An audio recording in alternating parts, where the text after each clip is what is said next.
Yeah, I'm used to it. I was up in Indiana for a few years, and this was a norm. So, but it's cold out there. I'm listening to the audio from practice the other day. You said you guys are focusing on those little things. How do you want to see that put into fruition tonight against the Pistons? Well, little things become big things, and you always focus on that. Loose balls, setting screens, moving the ball. I mean, it's, hustle plays. All of those things that we want our guys to always focus on. Those are making plays. Setting screens. It's a million little things that you can do to help out a team, and if you don't, and a team is beating you at that, normally it adds up to be a big, huge thing, and it can cost you a ball game. When you look at their bogey, I know he got hot, I think, the last 2 times that you guys played him. What's the key to slowing a guy like that down and making him play the tempo? Well, he's a scorer, he's a shooter, he's a tough player. He's playing, he's able to play off the ball as well as play with the basketball. I had him in Indiana, a great player. And you have to know where he's at all times. They are playing through him. They like to run him off screens, allow him to, put him at the 4 position where he's normally being guarded by a bigger player.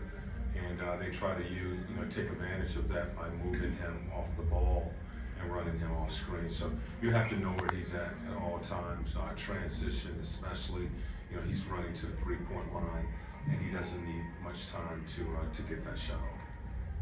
In terms of Ivy and kind of his ability to create opportunities for some of those bigs, just how do you slow him down, especially with kind of where they are with Stewart and his ability to kind of pop back out? Well, Ivy, he's great in transition.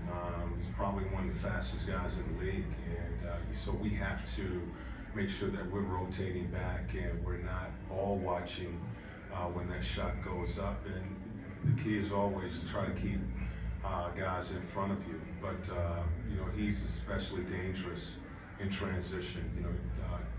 Taking a rebound or getting the outlet and going coast to coast. Straight line driver. He's shooting the 3 ball, but prefers to get to the basket, so we don't have to keep a body in front of him. I wanted to ask you about that wall of records or something in the practice gym. On the far side from where we come in, it's got like the player's name, the drill, the number that they get. Are those all shooting drills? They are.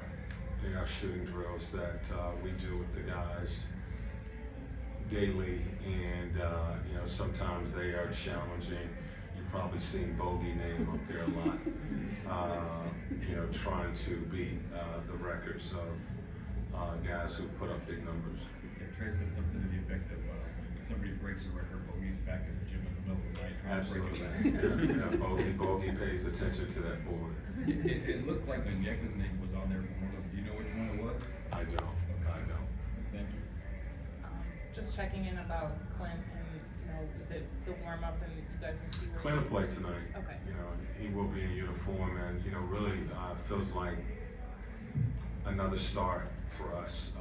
This will be the first game in the 32 games we play where we'll have a full roster, and everybody in uniform. So almost feels like another start for us. With everybody being in uniform and having to, get a rotation set. The good thing about it is I've had an opportunity to look at everybody play early this season, and we'll put together a rotation with everybody being healthy. Nate, there have been times where you always say that you aim for the 25 or more assists, and ball movement contributes to that. How do you, in the gut of the game, try to get guys to maintain that and not try to take it on themselves?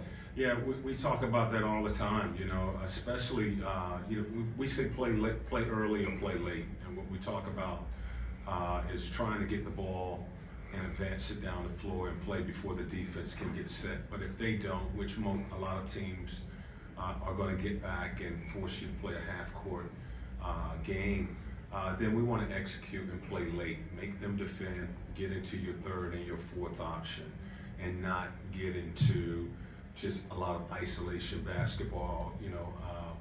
You can tend to play that way when you're playing a lot of pick and roll basketball. So movement, we have sets that we want to get our guys into movement before, and go through that movement, swinging the ball from side to side, but play into your third and fourth option.